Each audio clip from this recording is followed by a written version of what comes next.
शान्ताकारं भुजगशयनं पद्मनाभं सुरेशं विश्वाधारं गगनसदृशं मेघवर्णं शुभांगं लक्ष्मीकान्तं कमलनयनं योगिभिर्ध्यानगम्यम् वन्दे विष्णुं भवभयहरं सर्वलोकैकनाथम्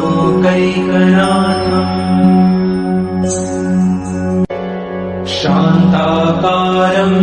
भुजगशयनं पद्मनाभं सुरेशं विश्वाधारं गगनसदृशं मेघवर्णं शुभांगं लक्ष्मीकान्तं कमलनयनं योगिभिर्ध्यानगम्यम् वन्दे विष्णुं भवभयहरं सर्वलोकैकनाथम्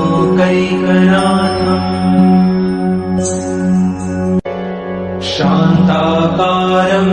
भुजगशयनं पद्मनाभं सुरेशं विश्वाधारं गगनसदृशं मेघवर्णं शुभांगं लक्ष्मीकान्तं कमलनयनं योगिभिर्ध्यानगम्यम्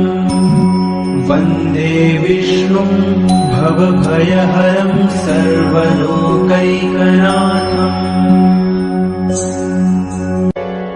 शान्ताकारं भुजगशयनं पद्मनाभं सुरेशं विश्वाधारं गगनसदृशं मेघवर्णं शुभांगं लक्ष्मीकान्तं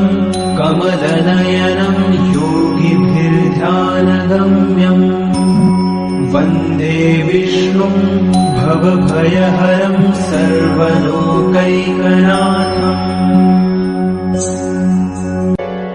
शान्ताकारं भुजगशयनं पद्मनाभं सुरेशं विश्वाधारं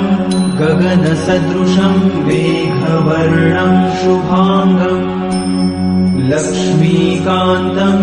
कमलनयनं योगिभिर्ध्यानगम्यम्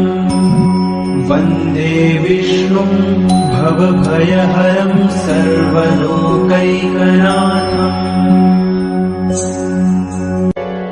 शान्ताकारं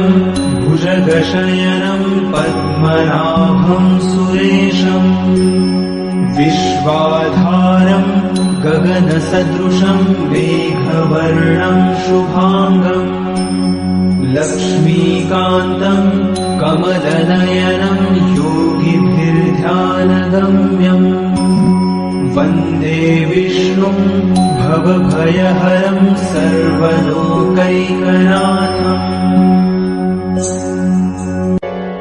शान्ताकारं भुजगशयनं पद्मनाभं सुरेशं विश्वाधारं गगनसदृशं मेघवर्णं शुभांगं लक्ष्मीकान्तं कमलनयनं योगिभिर्ध्यानगम्यम् वन्दे विष्णुं भवभयहरं सर्वलोकैकनाथम्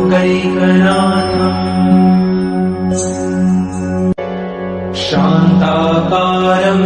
भुजगशयनं पद्मनाभं सुरेशं विश्वाधारं गगनसदृशं मेघवर्णं शुभांगं लक्ष्मीकान्तं कमलनयनं योगिभिर्ध्यानगम्यम् वन्दे विष्णुं भवभयहरं सर्वलोकैकनाथम्